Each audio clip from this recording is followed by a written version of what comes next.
Halo rekan-rekan investor, jika ada satu saham di sektor energi yang mempunyai prospek jangka panjang yang paling bagus, maka jawabannya adalah Pegas, perusahaan gas negara.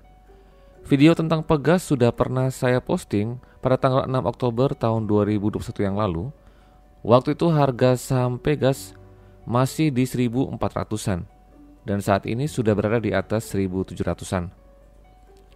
Pada video kali ini saya akan menjelaskan perkembangan terupdate seputar kinerja terbaru dari Pegas, prospek dan sentimen terbaru, serta valuasi harga saham Pegas saat ini.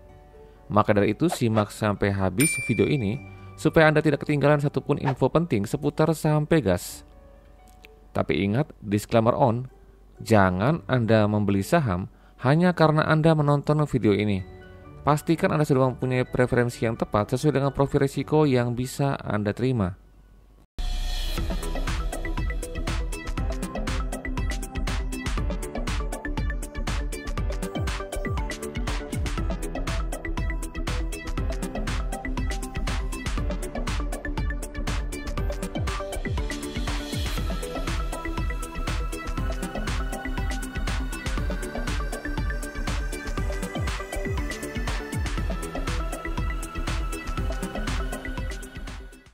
Yang pertama, saya akan membahas sedikit saja tentang profil bisnis dari Pegas.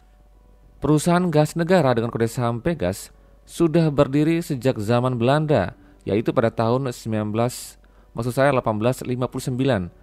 dan ketika itu bernama LGN Eindhoven & Co. Lalu pada tahun 1958, perusahaan ini dinasionalisasi oleh Indonesia, dan pada tahun 1994 berubah nama menjadi PT Perusahaan Gas Negara. Pegas awalnya didirikan oleh pemerintah untuk mengatur bisnis gas dan distribusi gas di Indonesia. Untuk menjalankan tugasnya ini, saat ini Pegas membeli gas dari ConocoPhillips dan juga Pertamina, lalu didistribusikan ke konsumen, baik itu konsumen industri maupun rumah tangga dan juga pembangkit listrik.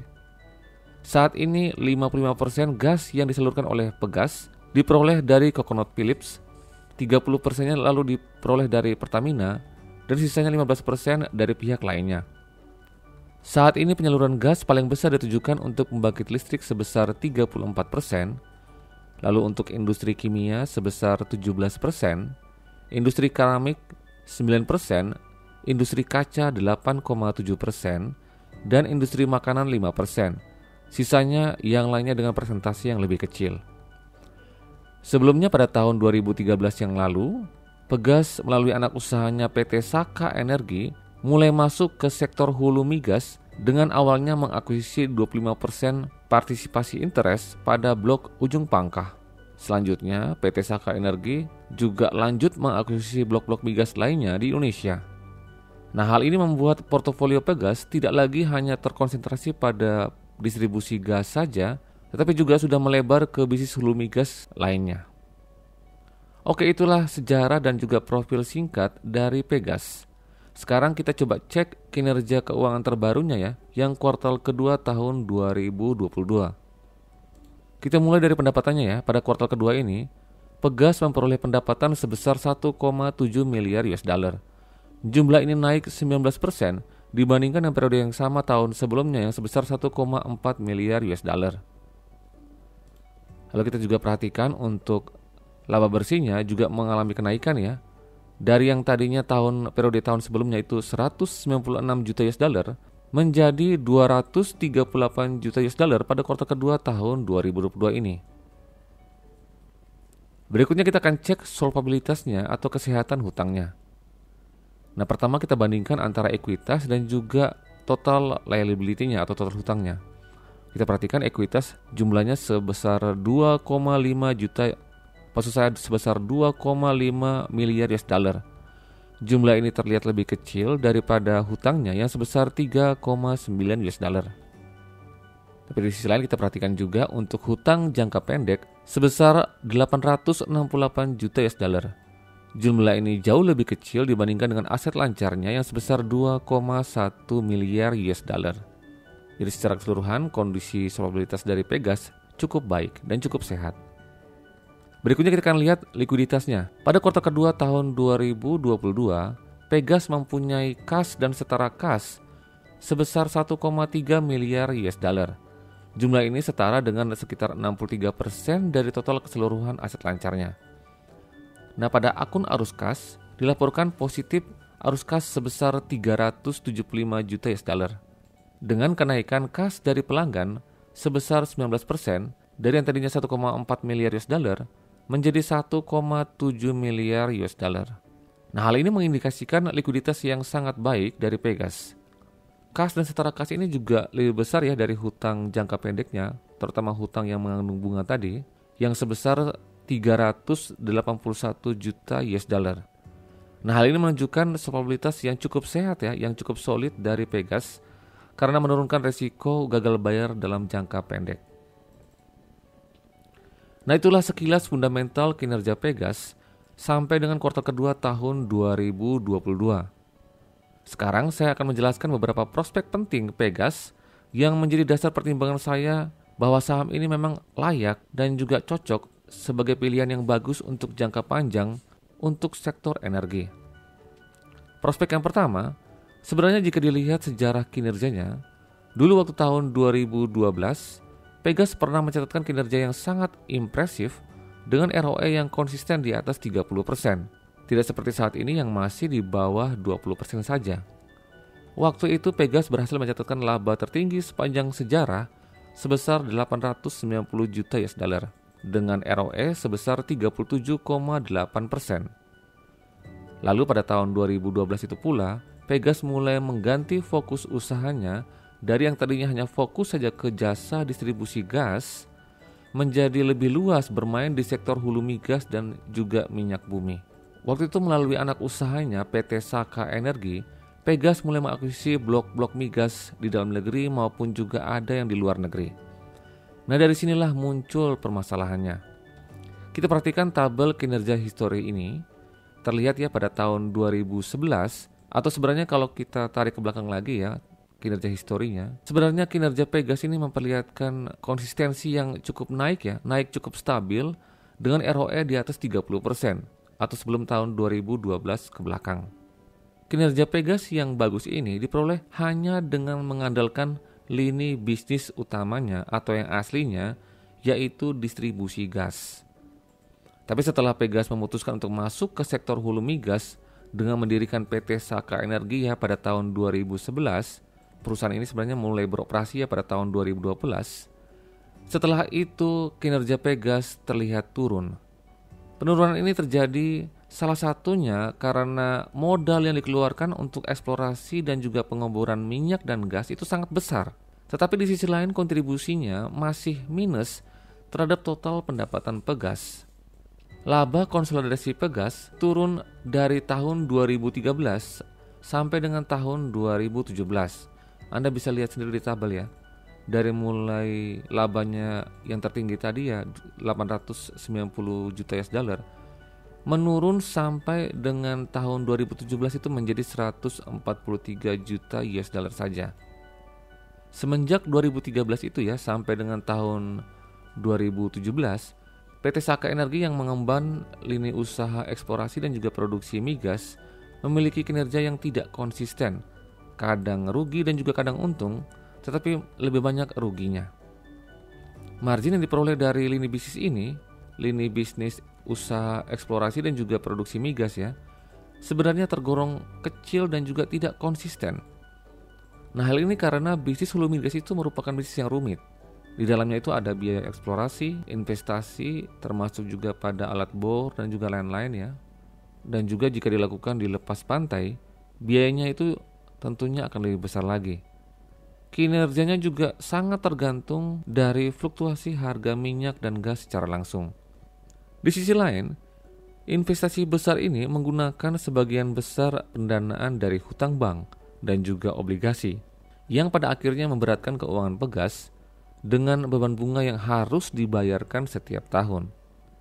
Di sisi lain, bisnis distribusi gas yang merupakan bisnis asli ya, dan juga bisnis inti yang dari awal sebenarnya menjadi cikal bakal berdirinya Pegas ya, itu sedikit lebih sederhana daripada bisnis hulu migas. Pegas hanya menginvestasikan sejumlah dana ya untuk membangun jaringan pipa gas, lalu untuk pemeliharaannya. Selanjutnya gas itu tinggal disalurkan kepada para pelanggannya, yaitu ada rumah tangga, industri dan juga pembangkit listrik. Terbukti selama hal itu masih terjadi ya, selama Pegas masih mengandalkan hanya lini bisnis distribusi gasnya, kinerja Pegas itu terlihat lebih bagus daripada setelah masuk ke bisnis hulu migas. Pada tahun 2017 sampai dengan tahun 2018 ya, kira-kira di tahun itu, baru Pegas mulai mengurangi investasi pada sektor hulu dan kembali fokus pada distribusi gas dengan lebih banyak membangun jaringan pipa gas dan peningkatan logistik gas. Lalu untuk sektor hulu migasnya ya, Pegas hanya berfokus pada operasionalnya saja supaya dapat segera menghasilkan pemasukan tanpa menambah investasi baru. Nah, kebijakan dalam tanda kutip penonaktifan PT Saka Energi ini terbukti sudah mampu meningkatkan kinerja dari Pegas dalam 3 tahun terakhir ya, mulai dari tahun 2018 sampai dengan saat ini. Nah, kita perhatikan ya, jika ada kinerja yang turun ya pada tahun 2019, itu lebih disebabkan karena adanya pencadangan laba untuk kasus pajak. Pada video sebelumnya sudah saya jelaskan tentang hal ini. Lalu untuk tahun 2020, itu jelas karena faktor krisis ekonomi yang disebabkan karena COVID ya, sehingga kita tidak bisa melakukan penilaian secara maksimal, jadi kita harus mengeluarkan itu dari analisa kita. Atau kita harus melakukan pengecualian terhadap tahun itu. Peningkatan kinerja Pegas ini masih terus berlanjut sampai dengan kuartal kedua tahun 2022 ini. Anda perhatikan ya, tabel Excel untuk 2 kuartal terlihat ada peningkatan ya secara kuartal maupun secara tahunan pada setiap komponen indikator kinerja. Terutama Anda perhatikan untuk rasio profitabilitasnya. Hampir semua rasio menunjukkan adanya peningkatan. Salah satu contohnya kita perhatikan dari ROA dan juga ROE ya. ROA-nya yang dari tadinya itu cuma 3,2%, meningkat sampai dengan saat ini menjadi 6,6%. Lalu ROE-nya juga begitu ya. Dari yang tadinya itu di kuartal pertama tahun 2021, itu hanya sebesar 9,7%, lalu naik menjadi 17,8%, lalu naik lagi dia kuartal sebelumnya ya, kuartal kedua tahun 2000. Maksud saya naik dari sebelumnya ya tahun 2021 ya, kuartal kedua 15,6%, naik menjadi 18,7%. Nah, kalau kita bandingkan secara kuartalan ya, pada kuartal pertama lalu Pegas hanya mempunyai ROE sebesar 17,8%. Nah, saat ini di kuartal kedua sudah naik menjadi 18,7%. Nah, untuk prospek yang kedua masih terkait dengan kembalinya fokus Pegas pada lini usaha distribusi gasnya. Pada tahun 2021, Pegas telah memiliki 10.760 km sambungan jargas atau jaringan gas ya. Jumlah ini meningkat dari yang sebelumnya cuma 7.453 di tahun 2017.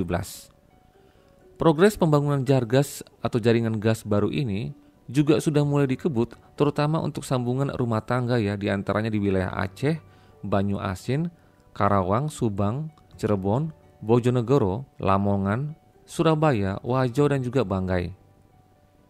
Investasi jaringan gas ini oleh Pegas didorong juga oleh kebijakan dari pemerintah ya, yang masuk dalam rencana pembangunan jangka menengah nasional atau RPJPMN tahun 2020 sampai dengan tahun 2024 ya, dengan target 4 juta sambungan rumah tangga di seluruh Indonesia. Pada tahun 2022 ini, pemerintah melalui Pegas mulai membangun jaringan pipa gas perkotaan ya, dengan total sambungan sekitar 92.000 ya, yang merupakan bagian dari upaya pencapaian target 400.000 sambungan sampai dengan tahun 2024 nanti. Sampai dengan saat ini ya, Pegas sendiri sudah memiliki 598.239 jaringan gas yang tersebar di beberapa kota dan kabupaten di Indonesia. Ini jumlah jaringan gas yang sudah terbangun dan sudah dioperasikan oleh Pegas untuk menyalurkan gas. Lalu pada jaringan migas ya, minyak dan gas, pemerintah juga sudah mendukung dengan mengeluarkan keputusan Menteri nomor 134 tahun 2020 tentang konversi pembangkit listrik berbahan bakar diesel ke gas bumi. Nah, Pertamina dalam hal ini induk usahanya dari Pegas akan membangun infrastruktur LNG untuk memasuk 56 pembangkit listrik PLN dengan kapasitas terpasang 1,8 gigawatt yang ada di seluruh Indonesia, dan hal ini dilaksanakan secara bertahap. Nah, untuk tahap awal ini, Pegas akan menjalankan konversi sebanyak 33 pembangkit listrik dulu pada tahun ini. Nah, semua hal ini tentunya akan memberikan peluang kepada Pegas untuk memperbesar volume distribusi gas di masa yang akan datang. Prospek yang ketiga, energi gas akan menjadi salah satu energi utama di Indonesia di masa yang akan datang. Hal ini karena selain memang ramah lingkungan energi gas bumi yang disalurkan oleh Pegas ini ternyata lebih murah ketimbang gas dari LPG. Pegas pernah melakukan perhitungan dengan ilustrasi memasak 10 liter air Perhitungan ini dengan menggunakan dasar harga gas bumi 10.000 per meter kubik. Dan juga LPG yang 12 kg waktu itu pada saat percobaan ini harganya itu Rp187 maksud saya Rp187.674 per tabung. Nah, hasilnya memasak 10 liter air yang sama membutuhkan biaya 1.668 dengan gas bumi dan juga membutuhkan biaya 1.747 untuk gas LPG.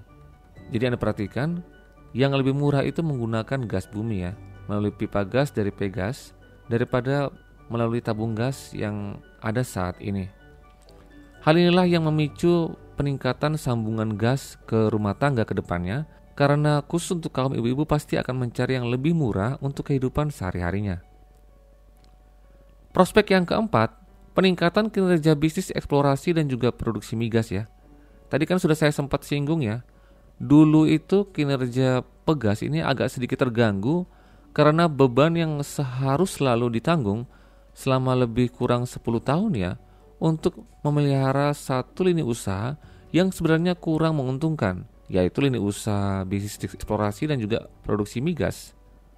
Nah, yang menarik di sini, terlepas dari masa lalunya Pegas yang sebenarnya kurang bagus terkait investasinya mereka pada sektor hulu migas ini, ternyata saat ini hal ini malah menjadi sentimen positif bagi kinerja Pegas. Pada akhir tahun 2021, saya mulai melihat bahwa pendapatan Pegas dari anak usahanya Saka Energi sudah mulai positif menjadi laba bersih dari sebelumnya rugi bersih. Hal ini terus meningkat sampai dengan laporan keuangan yang terakhir kuartal kedua tahun 2022. Nah, Anda perhatikan saya sudah mengambil satu screenshot dari laporan keuangannya untuk breakdown pendapatan kuartal kedua tahun 2022 dan juga breakdown pendapatan untuk kuartal kedua tahun 2021. Anda perhatikan pada kuartal kedua tahun 2021, lini usaha eksplorasi dan juga produksi migas masih mencatatkan kinerja yang minus dengan kerugian sebesar 4,7 juta US dollar. Sedangkan pada kuartal kedua ini, pada tahun ini kinerja lini usaha eksplorasi dan juga produksi migas sudah menghasilkan kinerja yang positif dengan laba bersih sebesar 127 juta US dollar. Peningkatan laba usaha atau laba bersih dari eksplorasi produksi minyak dan gas yang dikelola oleh PT Saka Energi ini terjadi karena adanya peningkatan pada harga gas dan juga minyak internasional. Harga minyak bumi yang sebelumnya ada di bawah $60 per barel, sekarang sudah di atas $70, malahan sempat ada di atas $100 per barel. Lalu harga gas juga yang tadinya itu di bawah $5 per MMBTU, saat ini sudah di atas $7 per MMBTU. Data ini saya ambil pada tanggal 29 September tahun 2022. Peningkatan kedua harga komoditas ini membawa pengaruh yang sangat signifikan pada bottom line dari PT Saka Energi yang pada akhirnya meningkatkan juga bottom line dari induk usahanya yaitu Pegas.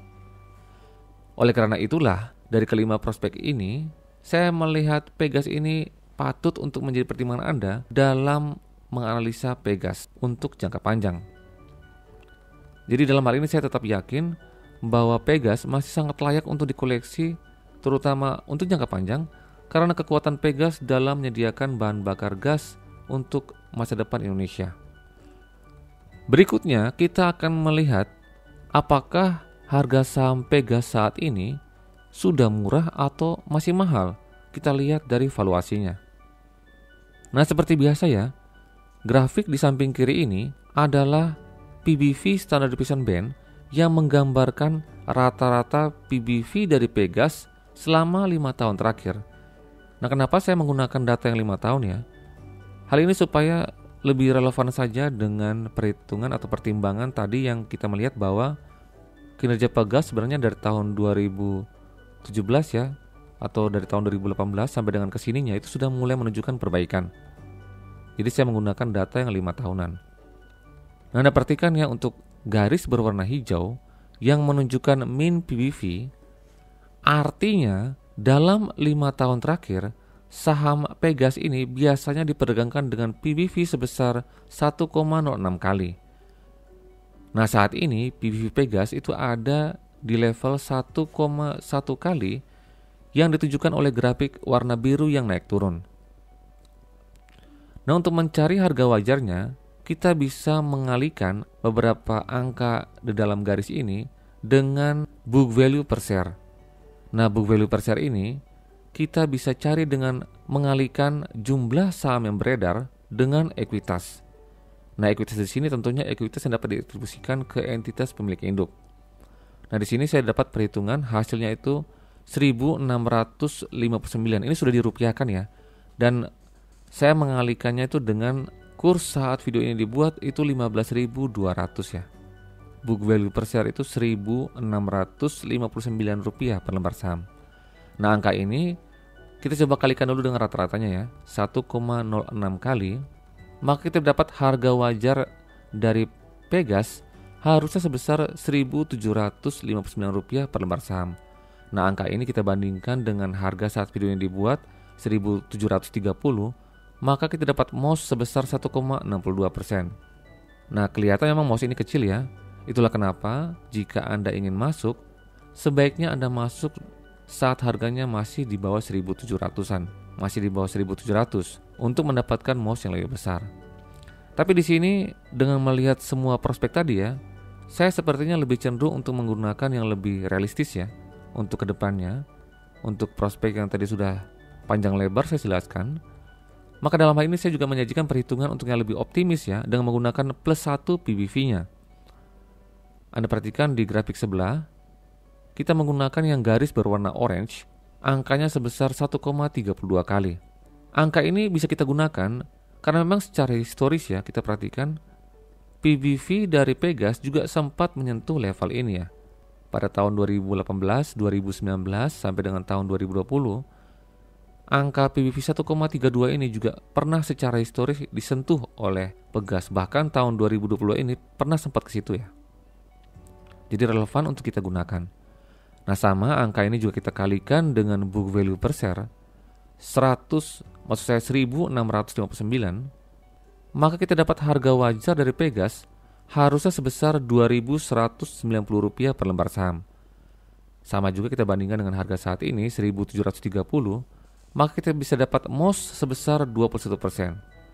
Nah, menurut pendapat saya, untuk saham sekelas Pegas ya, yang dalam tanda kutip memonopoli bisnis hulu migas di Indonesia, atau maksud saya bisnis distribusi gas di Indonesia, maka MOS 20 atau di atas 20% ini menurut saya sudah sangat worth it ya, untuk kita masuk atau kita keep untuk jangka waktu panjang.